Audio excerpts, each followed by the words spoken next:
Pozdrav, dobri moji ljudi. Došao je konačno i taj trenutak da se za ovu godinu posadi paradajz. Ovdje imam prelepe sadnice koje su ove godine imale malo više vremena da izrastu ovako u kontrolisanim uslovima, jer je zima ovdje na Balkanu bila prilično hladna.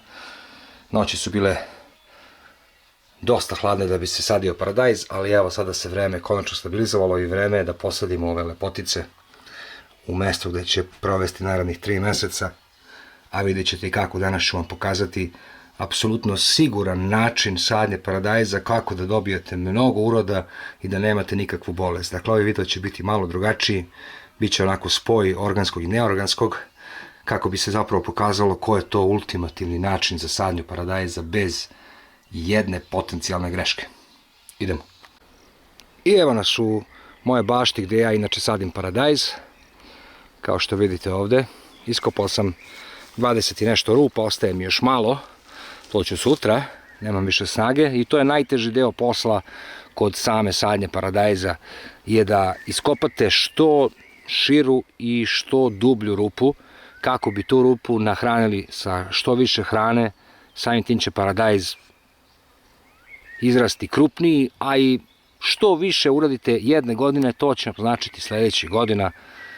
Tako da, prva stvar koja treba se uradi da se iskopa jedna pozamašna rupa. Dakle, slobodno i sa strane, kako bi tu moglo da stane dosta hranljivih materije. Postoje 4 osnovne stvari kod sigurne sadnje bilo kog povrća, u ovom slučaju paradajza. To je kvalitetan stajnjak, ja ga zovem crno zlato. Dakle, tu se nalazi mnogo toga hranljivog za jednu biljku, pored ugljenika. Tu su azot, fosfor i kalijum, jedno od najkvalitetnijih đubriva, možemo slobodno reći organskih đubriva, koje biljke obožavaju i sav drugi zemaljski svet. Dakle, to je osnova. Nakon toga dodat ćemo i malo TS3, to je specijalna humusna zemlja namenjena za pre svega povrće. Ako budete kupovali, da znate šta tačno da kažete. Dakle, TS3, jer ima visok procenat azota koji je od presudne važnosti, pogotovo u početku nicanja paradajza. Dakle, svo ono zelenilo, njegova visina, njegova čvrstina zavisit će od visoke koncentracije azota. Tako da ovo zajedno mešamo sa stajnjakom. Treća stvar, neizostavna stvar, kvalitetan pepeo od čvrstog drveta, dakle šumskog drveta. Njega također možete uvek koristiti kao sjajan balans svih ostalih minerala koji će svakoj biljci biti potreban. Ako imate ostatke, na primjer, od ćumora, spremali ste roštilj, slobodno, to je isto idealno, puno je ugljenika i sigurno će doprinijeti kvalitetu vaše biljke. Ove godine radim nešto malo drugačije, a to je napravit ću miks organskog i neorganskog, jer hoću da imam krupan paradajz i hoću da napravim dosta paradajz sosa sa manje biljaka i samim tim moram više da ih nahranim. Plantela je vrhunska firma, dakle to su Nemci, kod njih se zna preciznost i sve oznake, dakle neki vid organika je. Međutim, šta je to organik, šta je to neorganik? Postoje različite priče o tome, ali kada se čovjek malo udubi u čitavu tu priču, ne postoji ništa što mi možemo da smislimo, a što već nije na ovoj planeti Zemlji zastupljeno. Tako? Ako ja uzmem neku stvar i izvučem iz nje samo kalijum, mi to možemo nazvati neorgansko, ali je zapravo organsko, jer pravo neorgansko ne postoji, jer se sve nalazi na planeti Zemlji. Tako da ovo je idealno dodatno đubrivo koje hrani zemlju. Vidite, još 6 mjeseci se polako otpušta. I još jedan organski preparat koji menja sodu bikarbonu, kalijum bikarbonat, isto veoma korisna stvar, organskog porekla, ne šteti prirodi ni malo, a pomaže kod sprečavanja blagih napada gljivica, plamenjače ili vam čuveni tomato blight. Dakle, može se malo pomešati u zemlju da doprinese ukoliko bude bilo napada. Međutim, ja ću vam pokazati čime još da isprskamo na kraju kada budemo posadili, jer suludo je rizikovati ovoliki trud, tako da ćemo na kraju dodatno osigurati ovaj paradajz protiv plamenjača ili tomato blight. Ja sam uzeo ovu jednu veću saksiju, pošto sam toliko rupu skoro iskopao i u njoj ću da pravim miks. Sad ću vam pokazati koliko čega, ali nema tu mnogo pravila, osim plantele koju treba staviti onako jednu ne potpuno punu šaku, izmešati zajedno sa zemljom. To je sitna opna koja u dodiru sa vodom pukne i oslobađa materiju, kao kada mi uzimamo vitamine, tako i biljke shodno tome imaju svoje vitamine. Dakle, u ovoj saksiji ću to miksati, a onda ubacivati u ovu rupu. Kad ih napunim, donosim sadnice paradajza i sadimo. A nakon toga dobro zalivanje.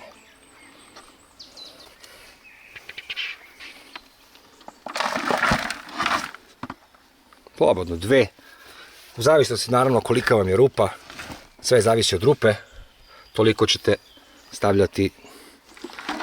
U principu ovo je dovoljno da bude 1/3 ovog đubriva, 1/3 TS3 i normalne zemlje naravno, i to je to, ne treba ni preterivati pošto imamo različitih sastojaka. Dakle, dodajemo i TS3, bogat azotom, dosta će doprineti jakom zelenom delu svake biljke, bilo ono povrće ili voće. Takođe, slično kao i stajskog đubriva. Mislim da je generalno to sasvim dovoljno. Na ovo stavljam, dakle, bukvalno posolim pepela, pošto nema mnogo, a i ne treba ni preterivati s pepelom. Sasvim dovoljno. 4-5 puta posolite, to je to. Sad idemo na plantelu. Plantela, vidite kako izgleda, dakle okvirnu jednu šaku ćemo smiksati, a malo sam uzeo suviše malo, dakle da bude jedna šaka ne prepuna, sasvim dovoljno, to ćemo takođe miksati. I na kraju malo kalijum bikarbonata, njega najmanje, sasvim dovoljno. I to je to, sad ćemo ovo naravno dodati još malo zemlje, najkvalitetniju prvu zemlju kada kopate rupu, onu koja se nalazi pri biljci gde su gliste, ostavite malo bliže rupi da bi znali da je to ta zemlja i da bi izbegli uzimanje dublje zemlje koja je praktično sama glina. Dakle, ovo dodati zemlju, onda možemo to pomešati i saditi.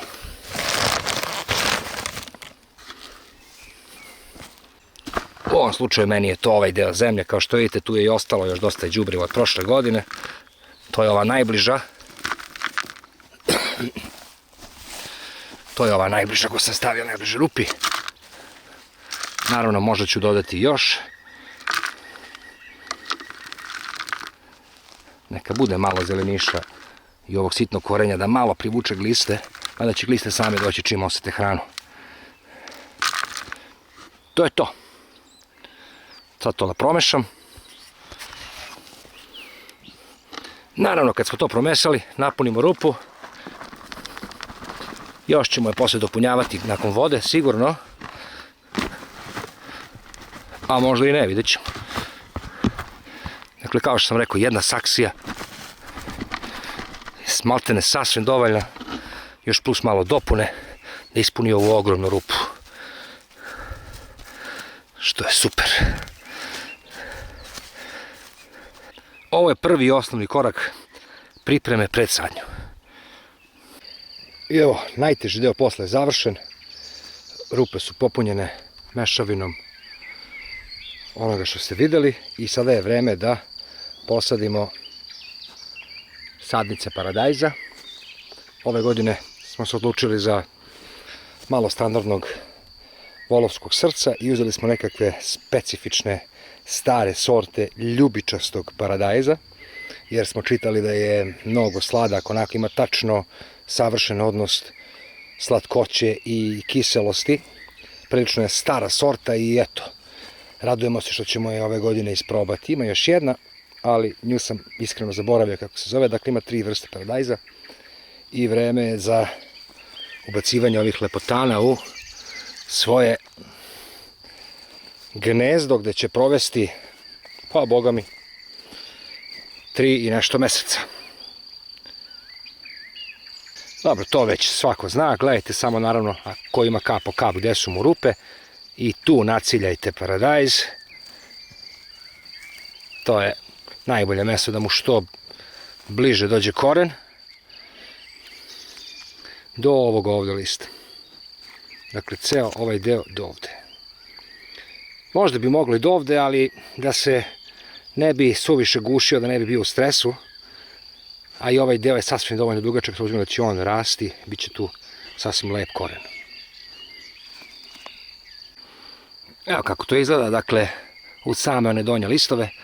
Ti će i onako da se skraćuju, ali sad da neću dok je ovako mala da je previše ne činim stres. Neka se malo oslobodi, neka malo poraste, pa ćemo onda skinuti one donje strane. Sada kada smo ih sve posadili, bio to veliki posao, evo 7-8 sati rada. Ako želite naravno da to posadite kako treba, mora da se čovjek pomuči, jer što je veća rupa i što je veći trud oko tog miksa koji dajete biljci u početku, toliko ćete rode i dobiti, tako da bez muke nema dobrog paradajza, ako me razumete. Za kraj, naravno, pošto je ovaj video usmeren ka tome da se pokaže najsigurnija i najučinkovitija 100% metoda sadnje paradajza, posljednja stvar koja je ostala je da zaštitimo ove jadne biljkice od plamenjače ili blajta, tomato blight, jer to je bolest koja ukoliko uhvati biljku, nemate apsolutno nikakvu pomoć protiv toga. Ostaćete bez čitavog uroda paradajza, što je u principu suludo, jer to su biljke koje su, vidite, veoma mlade i one kada se tako mlade naprskaju, namenjeno da pomogne i da ubije te gljivice, a ponovit ću kao na početku, to što smo mi smislili da uništimo te gljivice, također je napravljeno na zemlji. Tako da nismo mi mogli izmisliti ne znam šta što već ne postoji na ovoj planeti zemlji. Dakle, fungicid, ja sam koristio ovaj Carial Flex, to je sad nešto novo, kažu da je dobro, i mirniste. Dakle, plamenjač mu ne može ništa.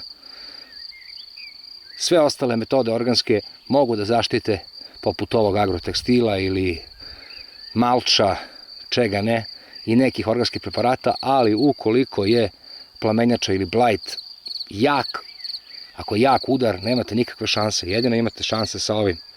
E sad, ko želi da ovoliki trud potroši, ja nisam spreman na to, zaista. Tako da, ovaj princip je nešto što je 100% sigurno i što 100% radi i nakon čega ćete 100% imati uspešan, zdrav paradajz. Ono što je važno, ova kesica ide od 8 do 10 litara vode, što je sasvim dovoljno, ostaće i viška. Taj višak možete iskoristiti za neku voćku koja možda tek u cvetu ili maline ili šta god. Možete i okolo biljke poprskati malč ili tako da, što će vas zaštititi od potencijalne plamenjače. Toliko od mene, pozdrav svima i vidimo se